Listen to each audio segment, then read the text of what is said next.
just read about Peter, but I'd rather talk about Paul today, just this once. No offense to Peter. Peter is the rock.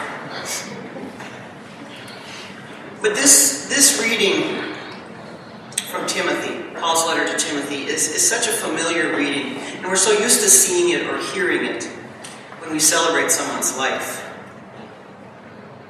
Paul fought the good fight. Paul kept the faith. Paul finished the race. Those words, I think almost all of us hear those words over and over again in our church life. And to me, they mean a great deal. They're very beautiful. But what does it mean to us today? What does that mean? I mean, we know, sort of understand at least from history, that Paul is away from his friends. He's reflecting on his life a bit here. He's pouring himself out like a libation. And he's doing it in quite a positive manner, really. It's a great life reflection. He must have had a therapist in there wherever he was stuck. He's not saying, oh shoot, I probably shouldn't have done that whole business with Stephen, and I wish I could have hung out with Jesus in person rather than being thrown off my horse and all that. I'm sure Paul could have said his confessional list, but he didn't.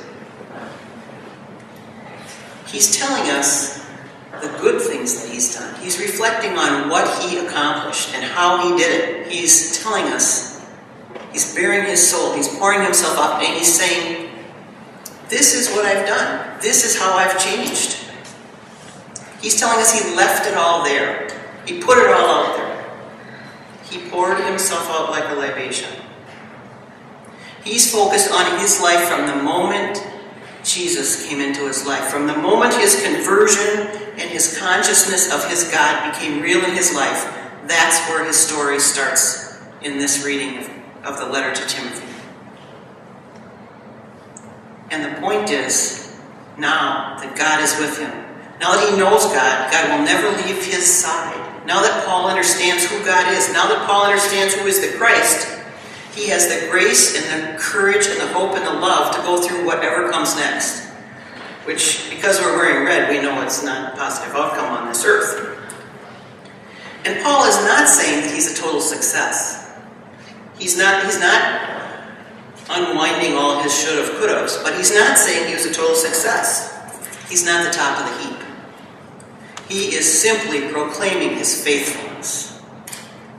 He's simply saying, I fought the good fight, I kept the faith, I finished the race.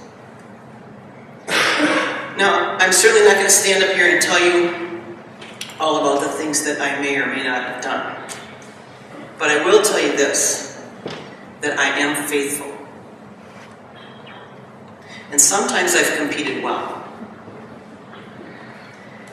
And that with truth and love and faithfulness abiding with me, hopefully through God, that I intend to finish the race. And I want to ask, just as we think about this reading, how many people share some of Paul's history? How many people can look at this, those three terms? I fought the good fight, I kept the faith, I finished the race.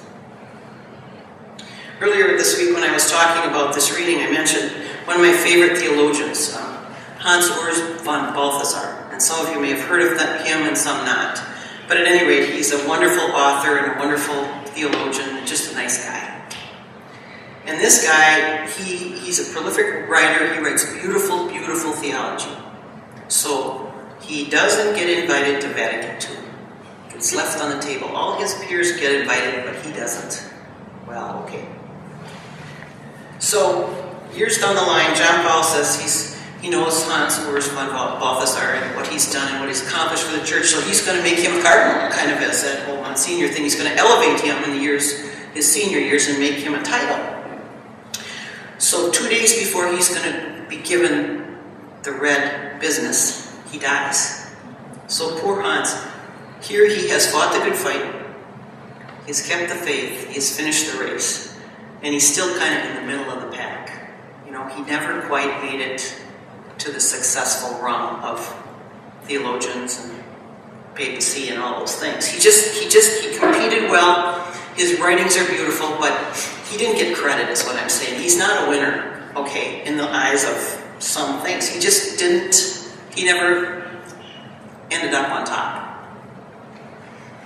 So, sometimes things just don't go our way here in this human realm. Sometimes they do, that's wonderful, but sometimes they don't. Sometimes along the way, we get sick, or we fall, or we stumble, or we get hurt, or someone we love endures one of those things, and then we care for them. And we pass by some of the things that may have made us a cardinal, or a famous writer, or invited to Vatican II, or whatever our pinnacle is. Sometimes those circumstances come by us and they go by us. So does that mean that we are lesser? No. It's wonderful when we can seize those moments and we capture that victory, but sometimes we just don't. Now Paul's sitting here in jail. He's done a lot and he has kept the faith, but he still is struggling. I'm sure he wanted to do more. And so when we compete, when we keep the faith, when we finish the race, we may not always be with the merited crown in this life. I wanted to bring up a story about our brothers and sisters in prison. Now, there's some folks in prison who have fought the good fight and who have kept the faith and are finishing the race. And they are not at the top of the stack. Marty told a beautiful story, probably, I'm not going to put a time on it because I won't remember, but several months ago, about a fellow that, one of your customers, should I say. And this fellow, one of Marty's friends, they were in the chapel, and this prison employee went down with a terrible heart attack, to which I believe he succumbed. It was a mortal wound to him. And he went down, and this prisoner, knowing that he would get in trouble, knowing that he would be put in whatever those places they put him, he ran to the guy on the floor and took his radio to call for help. Now he was fighting the good fight there and keeping the faith and finishing the race by what he did. And he risked his very freedom and whatever other stuff you get that's good in prison. He risked all of that in order to do the right thing. And so that prisoner this evening is not unlike the Apostle Paul, because we're telling his story right here and we're all listening to it, and we all can say that guy did the right thing. He was a good guy. And so sometimes when we're confident and we're equipped and we're ready to go, sometimes we fight the good fight and we finish the race, but we don't finish where we want to finish. And I'm saying here that those times are just as important as when we do finish on top. That here sits Paul, probably in prison, talking about the end of his time being poured out, wishing he could do more, as we all do. And that's a thing that we can share with Paul today. Paul's confidence and his conversion flow out of God's abundant grace. And the knowledge that God is with Paul sustains him and builds him up. And the same thing is the thing that we share when we come together here. Our confidence and our conversion flows every day, every hour out of God's grace and God's love. God is with us. And we never fight by ourselves. We never finish races by ourselves. Whether we're a pastor or a prisoner, we never fight alone. And when we finish, and we come with God's faithfulness, whether we're one who dreams or one who delivers, we are all kept in God's love.